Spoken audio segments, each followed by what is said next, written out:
Hello, everyone. I'm John Carlson. Welcome to the OG Original Glory podcast. I'm your host. And this week, we're going to be picking back up with part 2 of a conversation I had with my good friend Steve here in the studio. And this conversation is a big one. It's what Steve, who is in his 70s and has lived a good life, would consider the point of all living. Quite frankly, I would consider it the point of all living as well. So I think you're going to love it. Let's just jump back in. Do you love God? I do. What about attachment love? What did that do for you when we stumbled upon that? Oh, yeah. Interesting question. You catch me unprepared to answer that, but it's interesting because, and here's why I ask. As you're talking, I can't help but notice that there's a new love attachment that has occurred in your life, Sure. Right? And for a really long time, neither you nor I had the language for that. This is a really recent thing for us, and I can't do attachment love justice. But I can say this. I do see evidence of this new attachment love that you have to God it's been going on for decades, right? And it's been working itself out, and you've chased that, and you've chased that in a lot of ways. And God's used all of that, like chasing it down the path of learning, and then ultimately leading you into a more relational gospel, a more relational reality, right? But we really become like those whom we love, right? Yes. And That's the idea. First and foremost with God, and then secondarily with one another. So I just see that. That's kind of jumping out at me. I love the ideas that I've been exposed to very recently about brain science and how the brain works and those concepts, which are amazing. But there's this concept called mutual mind, and this begins with two people who are together and like to be together. And oh, by the way, the outcome of that is joy. Joy is when two people are in each other's presence and want to be in each other's presence. One of the results of that in the human is joy. And you think about it, it's really true. When you walked in the door today, I mean, there's a certain joy just seeing you and knowing we're going to do this together today. And likewise, yeah. And it's a natural phenomenon. It's part of how the brain works. But there's also this condition called mutual mind, where two brains who are in context with one another, are near one another. They're in the context of joy, which is we want to be together, we like to be together. This is an enjoyable thing. Our minds start to, by God's wiring, by the way He made our brains, we can begin to think alike, think along the same lines. And we see experiences like that all the time. I'll share something and it'll trigger something in your head, and you go, "Wow, yes," and you just follow right along, and now it's your thought, but it's your thought that follows on my thought, and oh, by the way, is based on the same underlying idea as my thought. So we're not just sharing experiences. Oh, this happened to me. Oh, yeah, well, this happened to me too. We're actually in a dialogue where our brains are, in an almost mysterious way, linking up. And we're not conscious of it. We're not going, okay, I want to think what John is thinking right now. That's not what's going on. But our brains allow us to do that. And then you see this picture in John that I just read about. And Jesus says, I don't do anything on my own. This is a mutual mind state with his Father. Jesus has a brain. The Father isn't. He's spirit.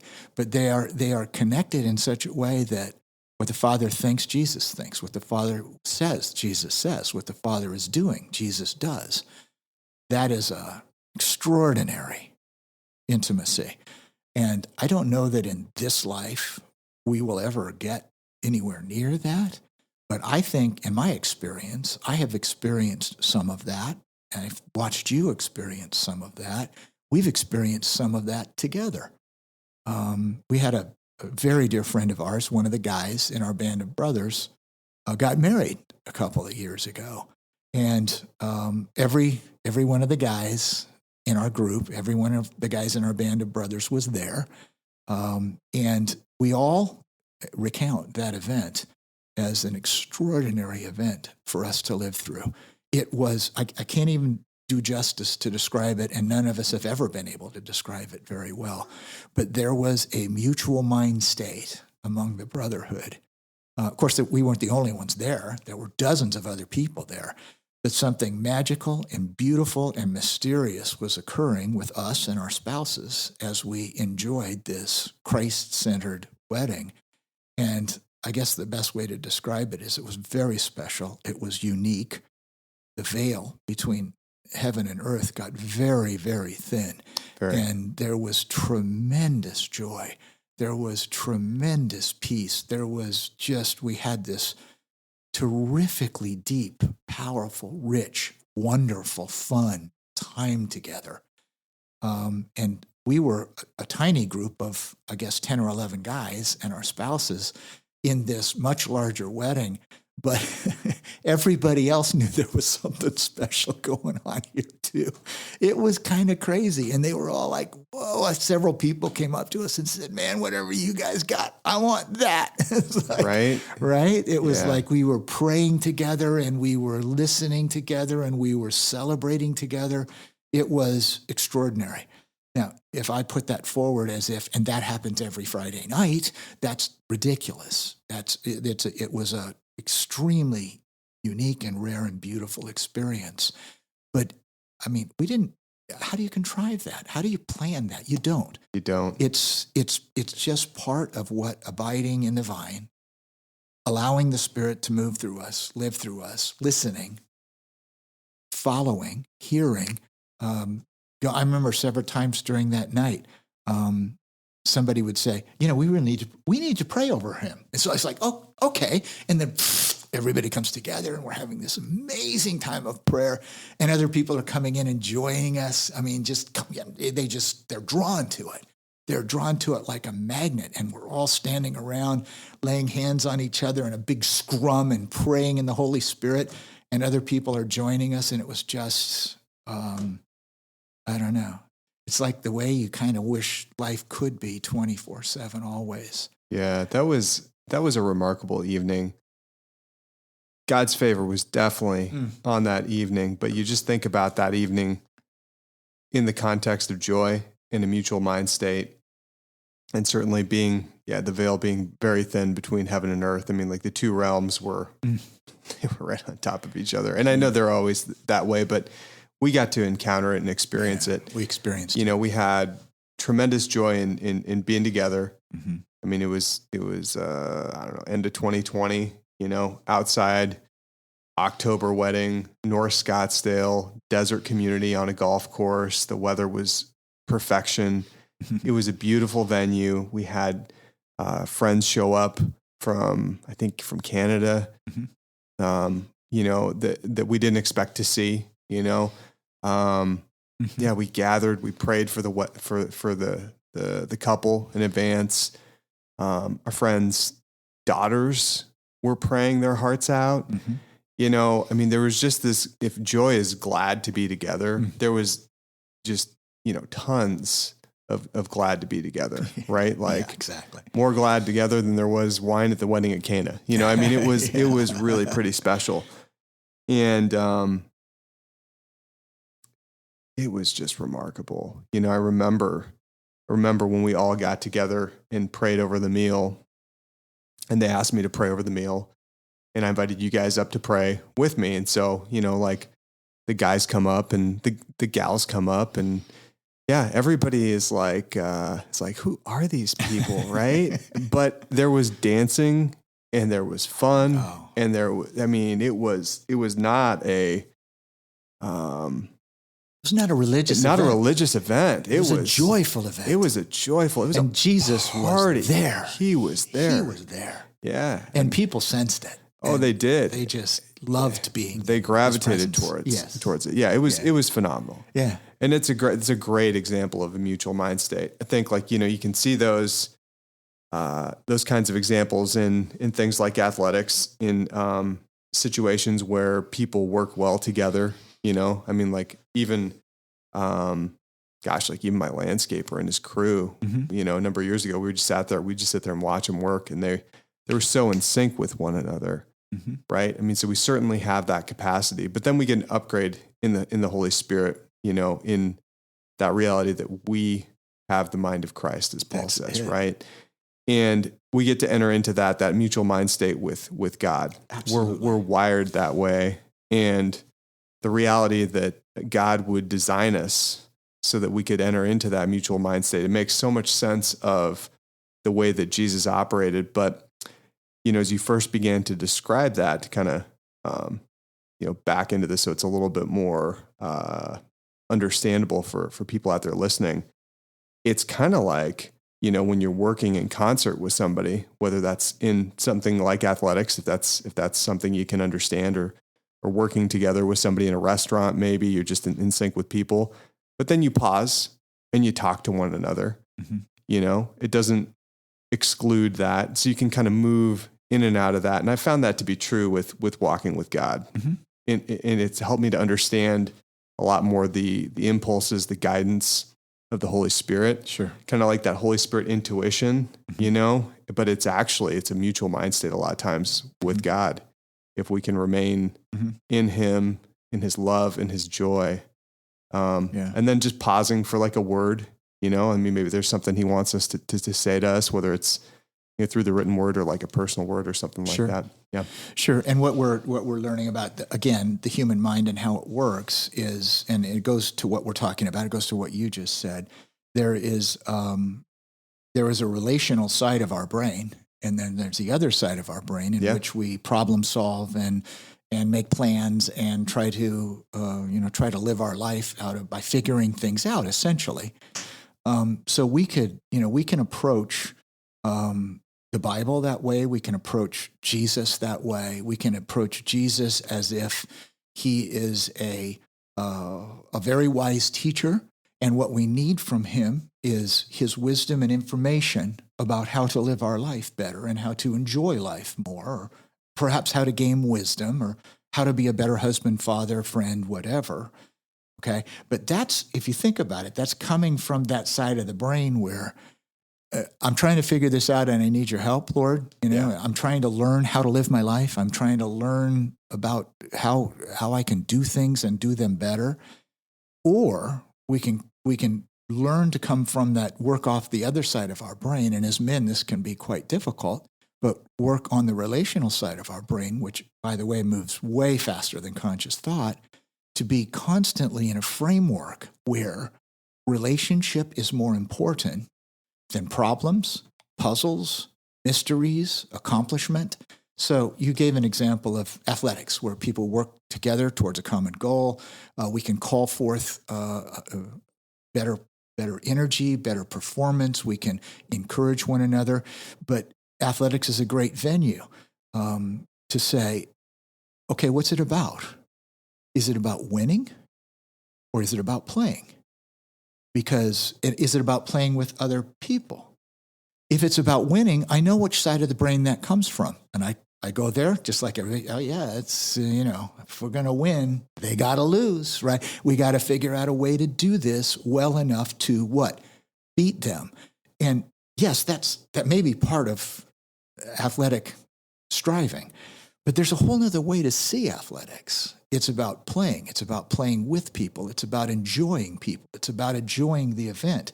It's about enjoying the sport. It's about enjoying the exercise. It's about having joy of being together and not necessarily wishing that someone might lose and someone might win, though inevitably, if you're going to keep a score at the end of the day, these guys have more runs than those guys, or you won this set, you won whatever.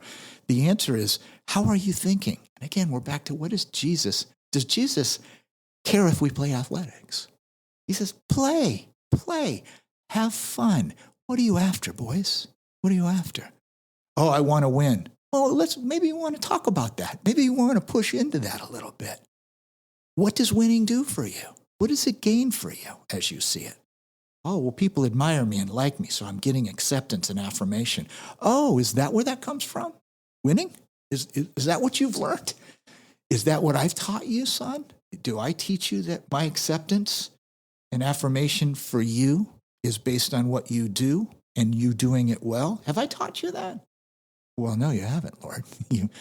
You've taught me that your love is unconditional for me, and you pour that upon me. So love and acceptance and affirmation and belonging and intimacy, you're giving that to me as a gift, not based on how I perform.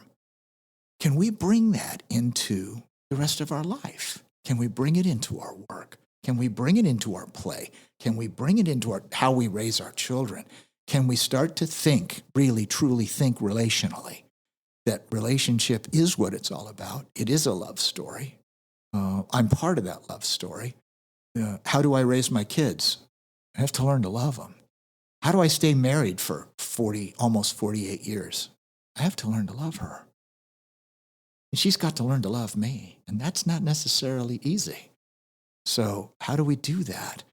Those are all relational tasks, if you would. Not tasks. That's just a way of living relationally. Can we begin to think like that?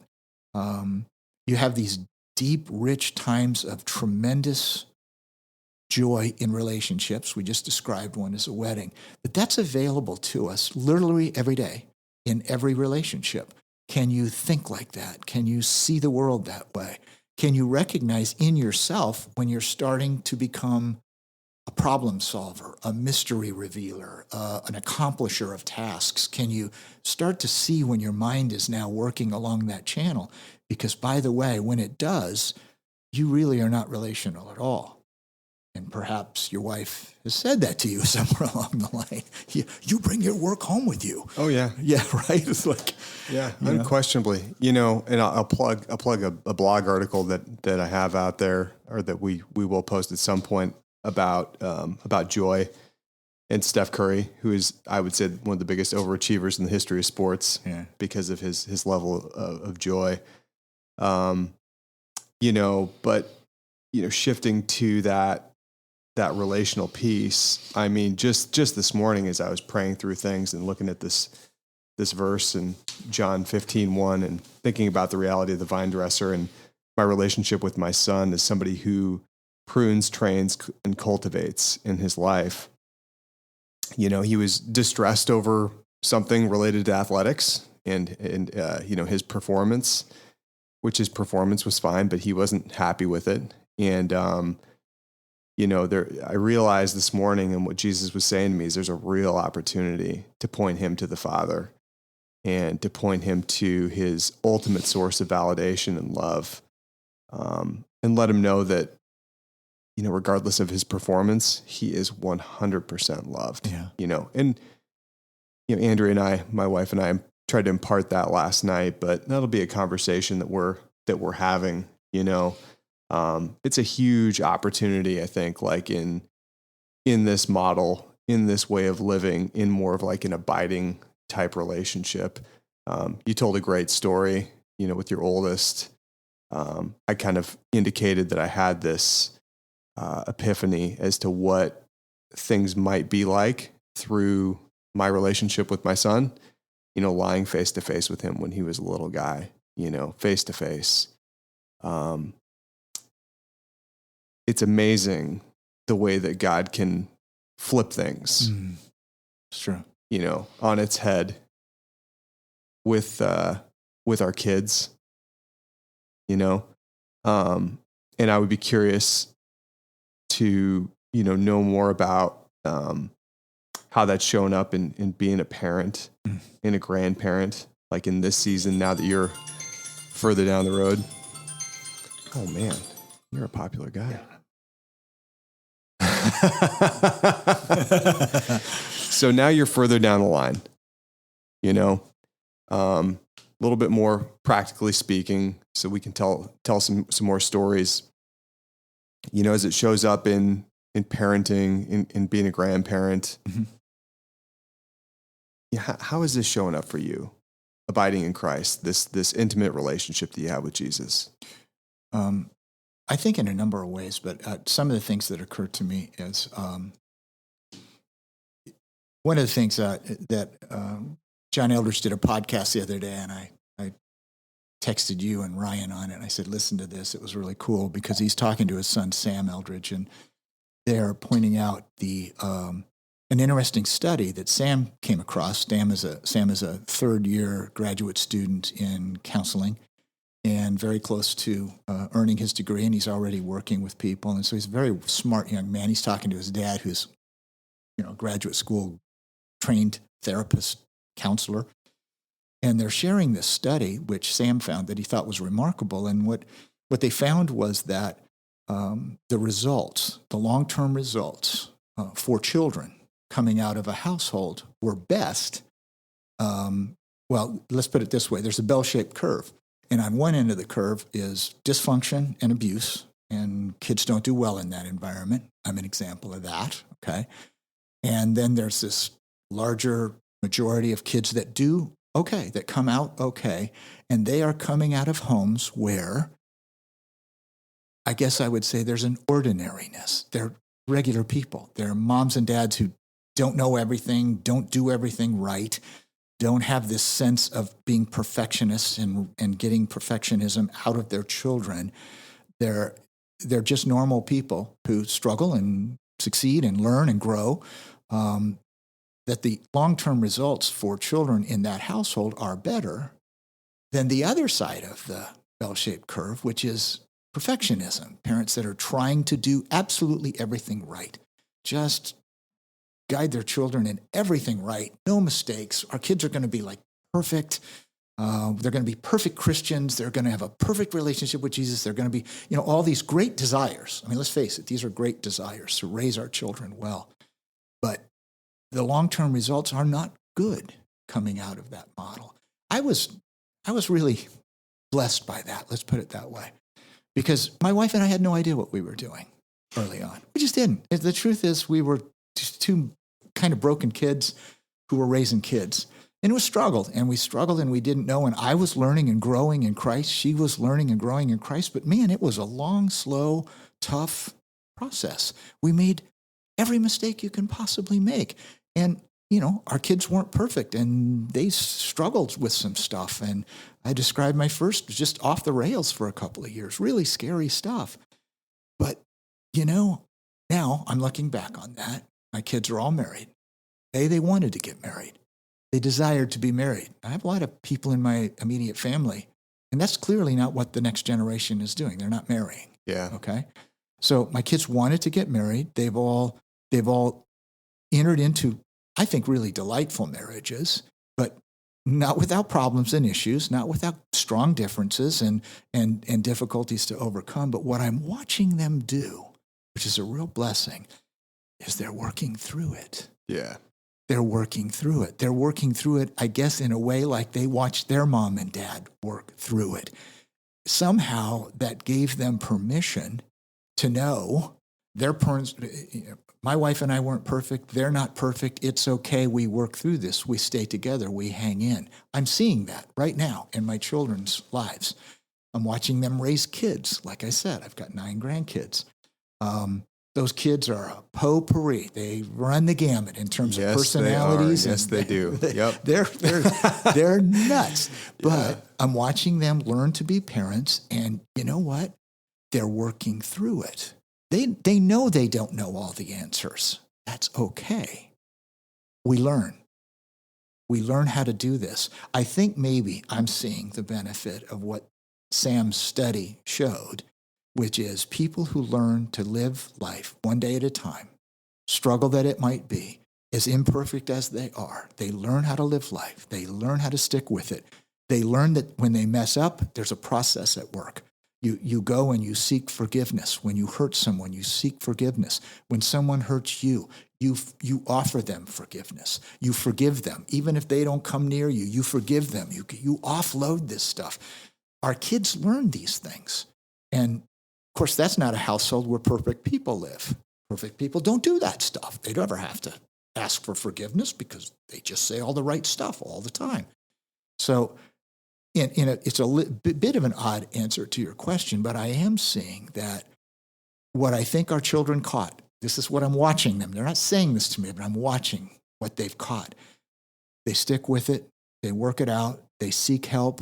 They are open about issues. They aren't closed off. They talk about what they're struggling with. They accept guidance and advice, and they're doing okay. And they don't live in a perfect world, and they don't have perfect marriages. And one of their marriages was really just destroyed like 9 years ago, but they worked through it. They learned the secret of living life. Life is a journey, and we're working through it. We're working through it with God. We're working through it with the Holy Spirit. We're working through it with life. We're working through it with joy.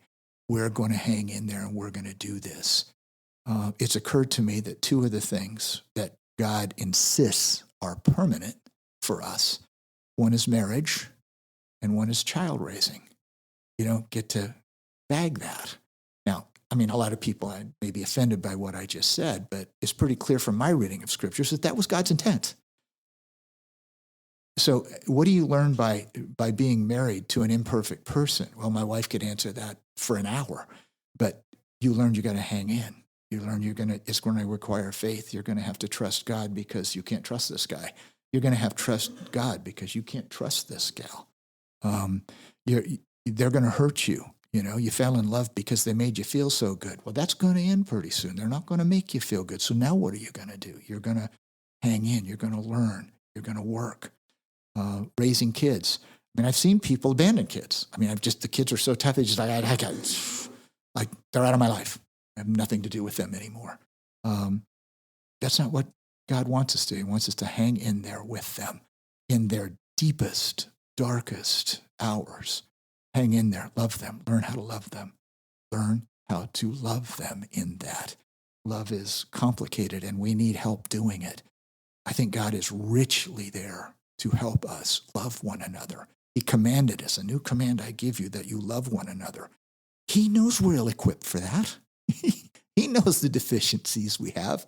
He knows the kind of household we came out of. He knows the kind of issues we have emotionally, mentally, spiritually, physically. He understands all that. He's going to walk us through that. Our job is hang in there, trust him, thank him all the time, and live in that. He'll show us the way through. I really believe he will, including that final chapter where we're facing our physical death. Mm-hmm. He'll walk us through that too. There's a way to walk through that in love. Yeah, I found that episode of that podcast to be very interesting, given the seasons I've been through. You know, I mean, I've worked a range of hours in my professional career and in my kids' lives, and been more and less engaged in seasons. And recently it's been I've been very heavily engaged because I just haven't been working after we sold the business. Right. Yeah. So, now beginning to venture out, do some things, work on a few business opportunities, and just kind of curious as to how that will all unfold. And it just made me curious more than anything else, because I'm right in the thick of it, right, with a 10 and a 12-year-old. And we're going through. I mean, I'm coming up on that season that you were in with your oldest, mm-hmm. right? With my daughter Ashley, because she's 12 years old. She'll be 13 in August. Before you know it, Max is 10. Oh, by the way, he wants to be baptized by you and me. Oh, I love that. And so we gotta set that up offline, man. Oh, I love that. Yeah, idea. So we gotta have a party. Yeah, dunk him. I asked him. I said, Max, why you want to be baptized? And he's like, I love Jesus. And I'm like, buddy, that is the answer. That's the answer. That is the answer. So we got to set that up offline. But John, that's such a joy to my heart. It's amazing, right? That's amazing. He's wanted to be baptized for some time, but with the pandemic, it made things weird, and we just haven't really circled back to it. But he's actively wanted to be baptized for some time. So I think that'll be a real special thing. Mm. But, increasingly walking with God with these kids at the ages that they're both very different. One thing that I think is really interesting with my kids that I see, and I see this with all kids, is their ability to hear from God is exponentially higher than ours, mm-hmm. right? They just hear, boom. I think so. We will, on the way to school, we'll ask God for a word over the day. And I used to pray kind of really extensively over the day and everything. And I kind of got away from it. We carpool with our neighbor's kid, and I'm like, he's 13 now. Does he really want to like be praying? Like, you know what? We go to a Christian school. Like, we're all homies. Like, we're just going to ask for a word from Jesus in the car. So I've stopped even praying really before we ask for a word, and I'll just be like, Lord, what do you want to tell us today? And when I started doing this more actively again within the last couple of months, it was interesting because the neighbor would like hear, boom, he'd get a great word. And I'm like, wow, that's really good, man. Nice. And each of the kids, they always get something, I'm fighting to not be distracted by, paying attention to the road, obviously, because I'm driving. But it's pretty phenomenal. And it's just natural to them. That's right. So to cultivate that with them is a really cool thing. And for those of you listening, what I'm saying is literally like, Jesus, what do you want to say to us today? Individually, collectively, as a group, like, what do you want us to know? What do you want to say to us? Mm-hmm.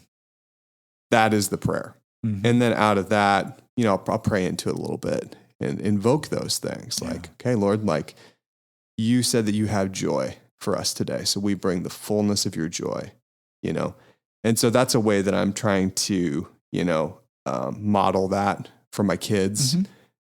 And I'll be curious to see, what sticks. They're very different, mm-hmm. like Maximus and Ashley are very different kids. So it'd just be very, very interesting. It's beautiful.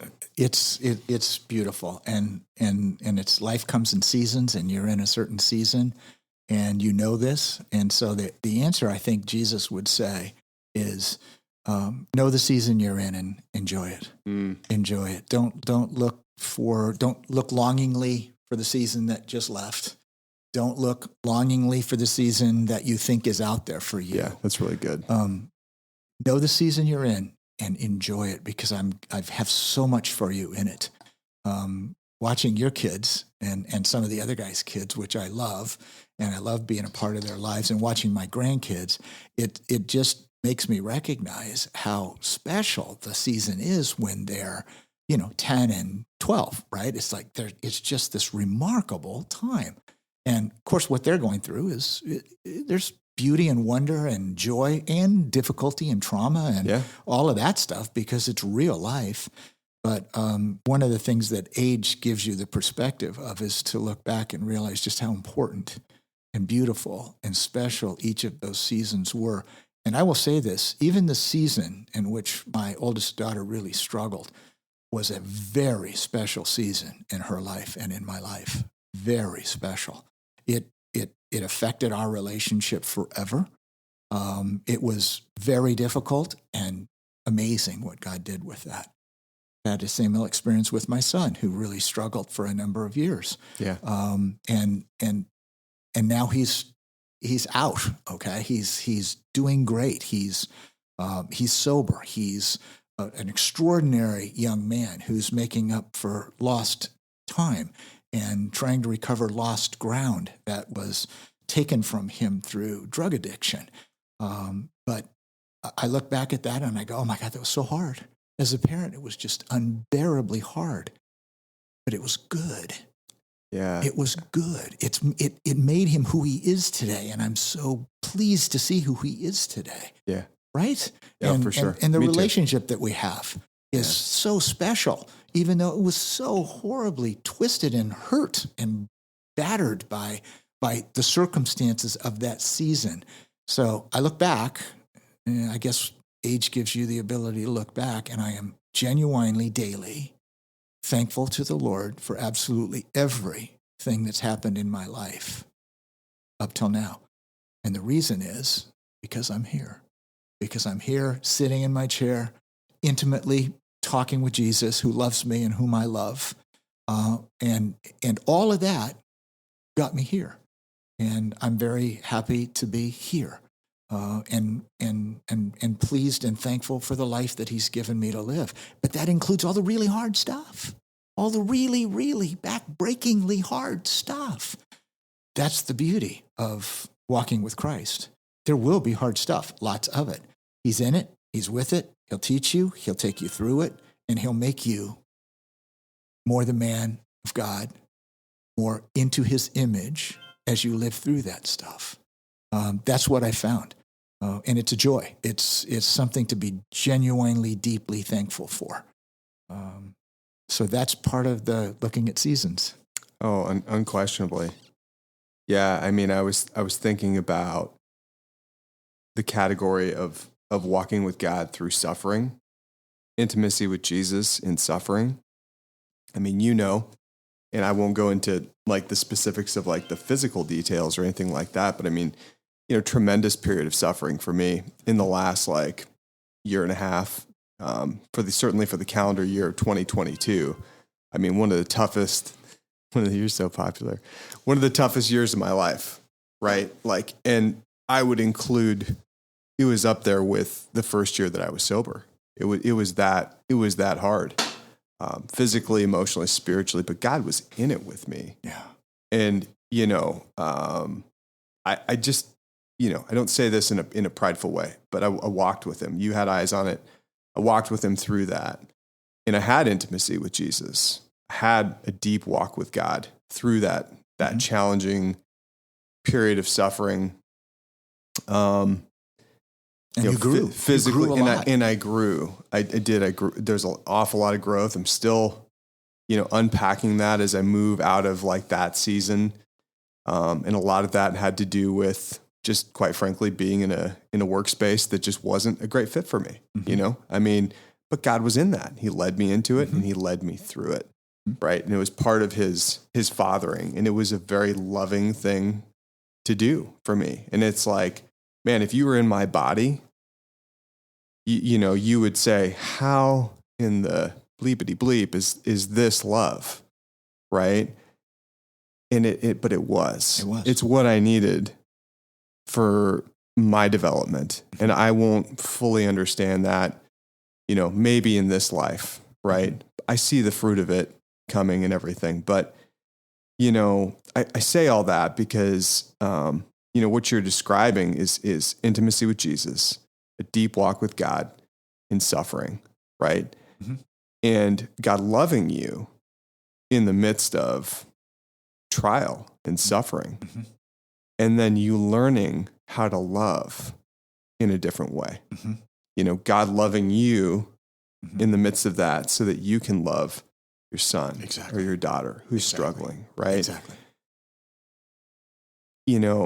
How has that changed your view of love in light of all that? It's radically changed my view of love. Love is the deal. Love is the Right? real thing. Love But is what love it's all about. looks very different than what you thought. Like you talked Totally. about at the beginning of our conversation here today, and maybe this will be, a previous episode because this is a long conversation. It might be a couple episodes, but, at the beginning of our conversation about intimacy with Jesus, use the example of somebody wanting to get married because somebody made them feel great, right? That's what they call love. Okay. Like in my experience as a guy who's, 17, plus years sober, you've been sober for a long time. We've both walked through some really hard stuff emotionally, spiritually, physically, relationally. Love is not a Hallmark card. Mm-mm. It's not, and you make me feel great. And like Jesus does make me feel great, right? Like there is that, right? Like there's joy. We talked about joy. But there's the reality of love in action that doesn't always feel real good, but it is good. It's good for us. It's good. It's ultimately for our joy, because I think that we become more fully formed as God loves us through those areas where we need development. Maybe they got missed when we were growing up in an imperfect household. Sure. But are you tracking with me? Like, yeah, I am. Yeah. We learned to trust. We learn to live by faith. Yeah. We recognize that it's not by feelings. It's not by how I feel today. It's not how somebody makes me feel today. I can have the joy of being with you or being with Christ because I'm happy to be with him and he's happy to be with me. Our circumstances may be wretched, Exactly. Right? Yes. But I'm going through it with you. This is one of the things that long-term relationships, we go through difficult things and we go through them together. So it's not like we feel good. It's not like our circumstances are conducive, but we have joy, because joy isn't tied to our circumstances. It's a relational phenomenon of being with someone that is happy to be with you. That's what it's coming out of. So yeah, I'm tracking with you 100%. The idea that the Christian life is one that is free of problems and free of pain and free of difficulties is ludicrous. Yeah, I think it's absurd. It's from hell. It's absurd. I mean, that wasn't true of Jesus. It wasn't true of his disciples, and it's not true of his disciples in the modern day. That is not the picture. It's a lie. It's a lie. It's a lie. And it leads to a lot of heartbreak and a lot of misunderstanding, a lot of bad things, right? Sure. Yep. Sure. It leads to a lot of confusion. Love isn't a happy feeling in pleasant circumstances. It's not somebody making me feel good. Therefore, she loves me or I love her. That's not what it is. It is God expressing himself. God is love. It is God expressing himself as the lover of a person because he is God, because he is love. He loves because he loves. He loves because he is love. He doesn't love us because we're sweet to him and make him feel good and do all kinds of good things for him. And what we have to learn as humans is that's the love we love each other with. I'll give you another quick story. When my son is really struggling and deep in a very serious and long-term addiction that just crippled him for a while, all my kids were, we were all beside ourselves. What can we do? What can we do? How can we help him? What can we do? And my oldest daughter was now long past her difficulties, and she's married, and she's got a couple of kids, and she loves her brother like just crazy. All my kids just love each other like crazy, which is a wonderful thing to see. It is. It's beautiful for us to watch from the outside too. Just to name that. I mean, Andrea and I look at that and we aspire to that. It's a really beautiful thing. Like I say, it's one of those things God works. Yep. Because there's nothing that Sandy and I did. There's no list of 3 things you can do. You just love them, and then they end up loving each other. So my daughter is just beside herself with love for her brother, my son. And she says, "Dad, what are we going to do?" And I said, "Honey, I don't know what we're going to do. I mean, I know what he's wrestling with. Unless he wants help, we can't force him to be helped. A lot of it's got to come from him reaching bottom or discovering at some point he's sick and tired of being sick and tired, whatever that is." And she says to me, "Dad, I know what you can do." I said, "Tell me, baby." I'm in. And she goes, "Just love him like you loved me." Now, this is years after that event that I just described to you, where I came home from that walk and literally like 25 years later type thing, right? It's a long time later, 15 years later, right? Yeah. And where God said, "Just love her like that." And I went home and learned how to do that. I didn't know how to do that, but he literally, I could tell you story after story about how he showed me how to love her. And slowly but surely, I did. I loved her, and she got it, and she felt loved, and it broke everything open and brought great healing. So here's this daughter of mine who goes, just do that, Dad. And I'm like, it was such a great reminder, even for me in that moment when my heart was deeply troubled and I was fearful about how is my son going to survive this. And the minute she said it to me, they were like the words of God repeated to me. Just love him, Steve. Find a way to love him. So now the question became, it's always the next question. How do I do that, Lord? Show me how to do that. Show me how to love this guy. Because I'm fearful and I'm anxious and I'm angry and I'm resentful and I'm full of my emotions. And this is all very difficult for me. And sometimes I'm just lost. I mean, I'm lost in my own little world, and I feel so fragile and I feel like such a failure and all these things. And it's like, how do I get out of that cocoon of self-interest and just go back to the Lord and say, okay, show me how to love this guy. Show me how to love him today, in this moment, with this phone call, in this situation. Real time, right? Real time. How do I love? That's how he taught me how to love my oldest daughter, and it was fun. It was fun because she was learning and I was learning, and it was crazy. There was crazy stuff that happened, but it was joyful too. And like I say, our relationship was changed forever. My son's relationship was changed forever. 2 questions for you. Number 1, did you ever tell her that God had said that to you? Yes. Okay. Yes, Okay. I did. We had some terrific talks. One of the hardest things I had to tell her was I had to ask her forgiveness. I had to ask her forgiveness because I had done some things, said some things that I shouldn't have. I think that was fostering some of the pushback and the rebellion that I was getting from her. Like I said, Jesus confronted me and said, she's 15. You're not. Stop acting like a 15-year-old. Come on, man. Get with it here. So I did have some stuff that I had to apologize to her for, and I sought her forgiveness, and I asked her to please forgive me. One of the things I did is move her in the summer between her 7th and 8th grade year, away from her friends, away from her established relationships, up into a place where she had never lived and didn't know anybody. That was a very, very traumatic thing for her. I didn't realize it. I knew I was getting in her a much better school system. I actually made that move for her, but it didn't feel like that to her. It felt like a disaster for her. So I had to ask her forgiveness for that. The other thing I had to say, I said, sweetheart, I have had to come to grips with your death. And she looked at me with her big eyes and she was like, what are you talking about? And I said, I have had to, in my own mind, imagine where this is all headed. And I'm afraid that you might die. And so I've had to literally deal with your death in my own mind. And the picture I had in my head was I'm standing next to your casket and you have died of an overdose or some other thing. And I am standing next to your casket and I'm looking at your dead body. And this is what I say to you. There is nothing you will ever do that will cause me to not love you, ever, including this. And I said, I want you to know that now while you're still alive. You will never do anything, ever, that will cause me to not love you. And if I've ever given you that impression, please forgive me. That is not truth. The truth is I love you and I love you always. And I love you just like you are. Tears were running down her face. Tears are running down my face because that was as true as it gets. I mean, that was as real as it got for us in that moment. But there was healing in it.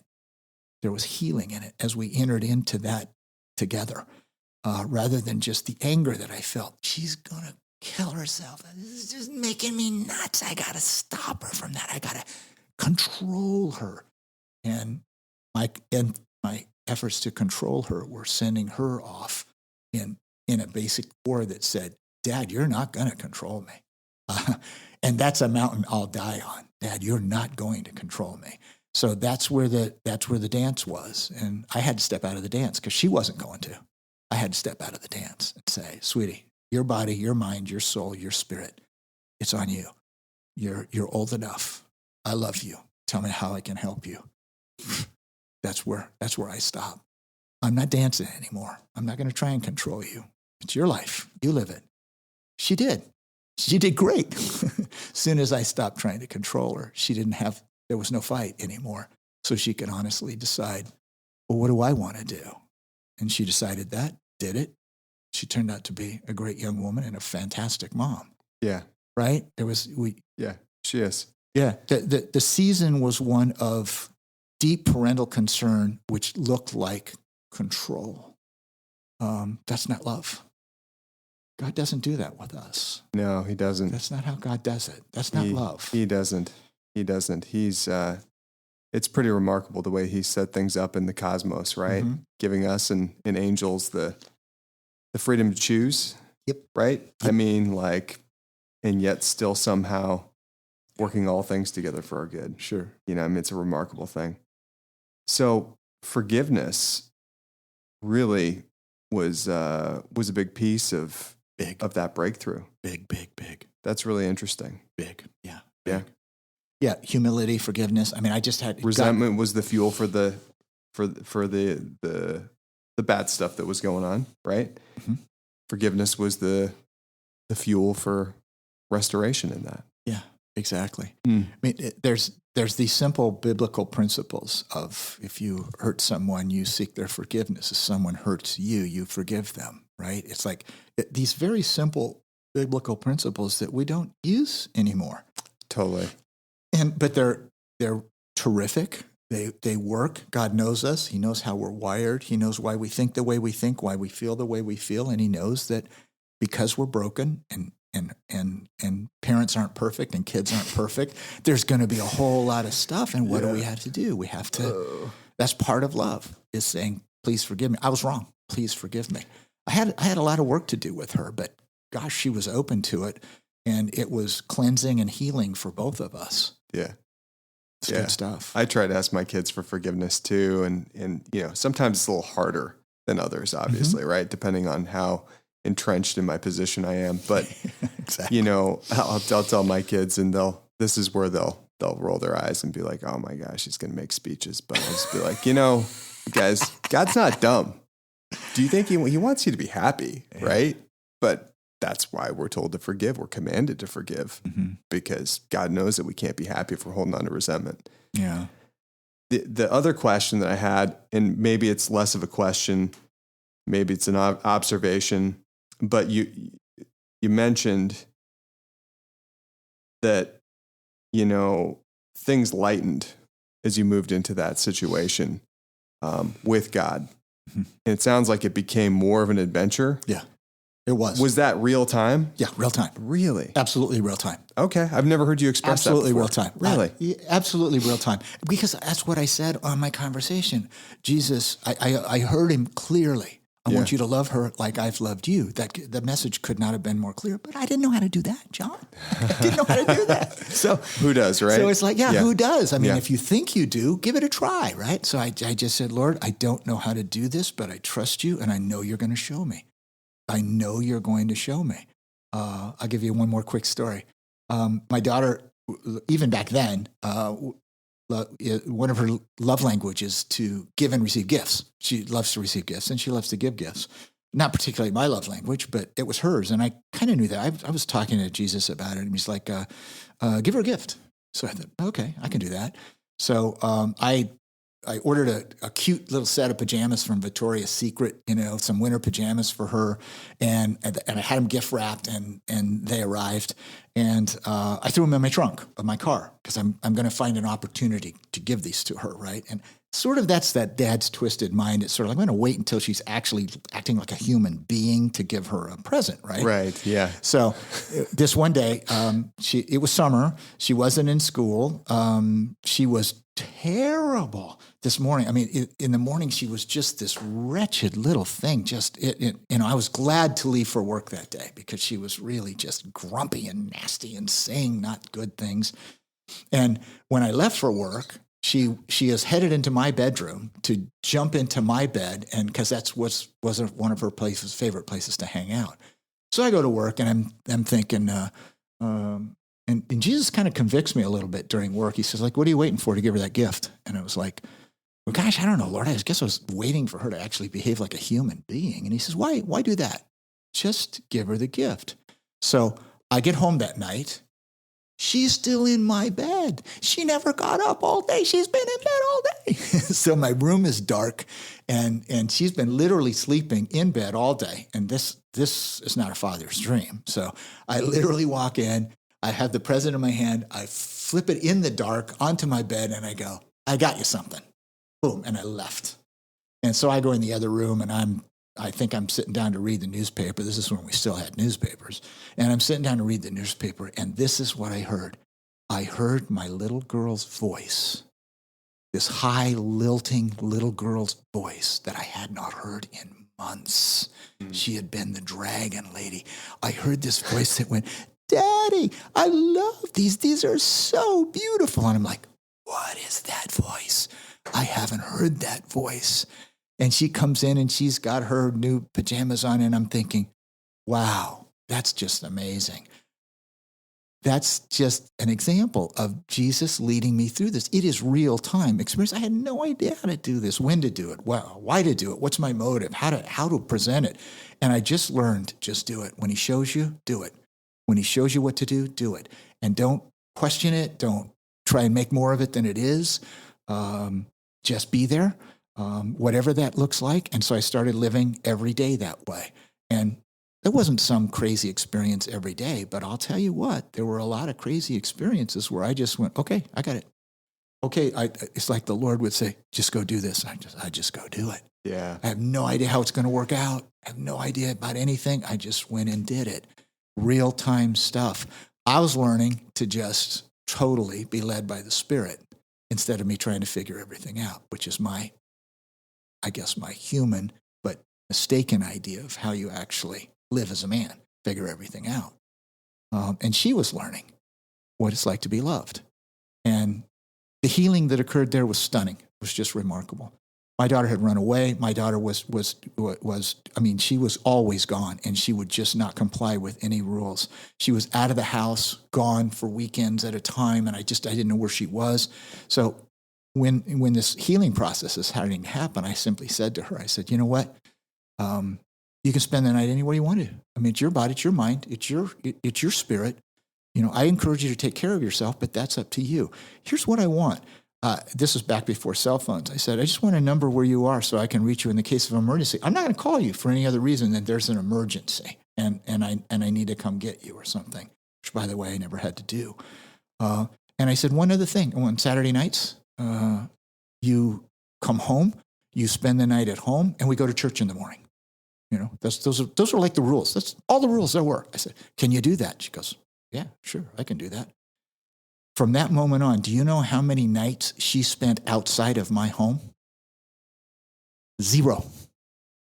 As soon as I turned her loose and said, you take care of you, you do what you think is good for you, 0 nights she spent outside of my home. Now figure that out. What was going on there, right? It was a contest. And when the contest stopped, she started actually she's a smart girl. She started making smart decisions. As long as there was a contest underway, oh my gosh, she's going to show me she's going to win. And she would win.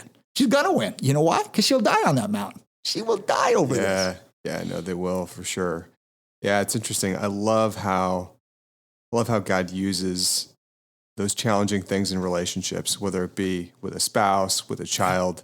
I mean, honestly, like marriage and parenting, they're about sanctification, our sanctification. Yes, they are. Like we think it's about our kids, growing up right and being, all American and wonderful and good Christian kids and all this stuff. And I mean, really, it's really about like our character transformation. I love how God was showing you who it was like you to be.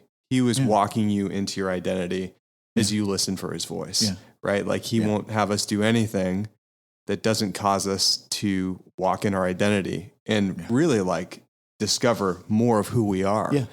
It's a really phenomenal thing in the way that the kingdom works. You're right. Liz, you were telling that story. This jumped out at me. I just went through Orthodoxy again, Chesterton's Orthodoxy. Oh, I love that book. Yeah. And he said in chapter 4, I think, Lessons of Fairy Tales, there's a great lesson of Beauty and the Beast, that a thing must be loved before it can become lovable. Oh, what a great line. Wow. Right. What a great line that is. I mean, it's so true. It does sound true. It's an echo of what John said, that we love because he loved us first. Exactly. I mean, we're the object of somebody else's affection. Back to what you said towards the beginning of our time together. It's a love story. It's set in home. That's home. That's home. Yeah, it is. It is home. That's home for our hearts. That's home for our spirits. And when we think anything else is home but the love of our loving God, we're just mistaken. We're just mistaken. No place else is home. We were made for that, created for that. He's delivered that to us. His arms are open and he just says, come, this is what I have for you. Oh, you're too busy right now. Okay. I'll be here when you get done. When you go drink out of that mud puddle for the 14th time and get sick, I'll still be here. Yeah. It's like we don't quite get it, and we need to learn, and we're kind of remedial, but he's showing us and he's teaching us that he loves us, that he's got us, that all our needs are met in him and through him and by him. The stuff we're searching for, and we're all searching. We're all searching for the stuff of life. What makes life? What are we here for? What will bring me life? He is the answer to that question. I am life. I bring you life. My love is life. Come home. Mm-hmm. Come home. That's his call. Come home. Yeah. Yeah, that's good. I think it's probably a good place to sort of begin to kind of park the conversation. I can't really imagine what would be more powerful than love. I mean, it's really the destination point. It is. I mean, it's really what we arrive at in the kingdom. It is. It's the answer to the puzzle. Yeah, when we fully know is we're fully known. It's the answer. It's the place. Intimacy with Jesus. Why? Because he loves us. Yeah. He loves us and wants us to know his love and to love each other and to know the love of each other. That's what he said. That's what he did. That's what he made possible. If that sounds trite, well, get over it. It's the real deal. It's the heart and soul of the good news. Yeah. Well, I think it sounds trite if your view of love is a Hallmark card, if it's a feeling, but when you look at it as love in action, as you've been describing with some of your stories and we've been discussing, it's a whole different paradigm. It's a much different kind of love that we're talking about. Yeah, it is. So, yeah, that's really cool. Well, I so appreciate you being with me. I mean, we could probably go on like this forever. We do this all the time. We do. On back porches. No, thank you, Johnny, for inviting me to be here. I love talking with you. I love what's going on. So it's a joy. Yeah. Joy to be with you. Thank you for joining us today on the OG podcast. Once again, Steve, thanks for being with us. You can check us out at originalglory.com. That's where you can find the blog. You can find our gear. And we'll catch you next time on the OG podcast. Okay.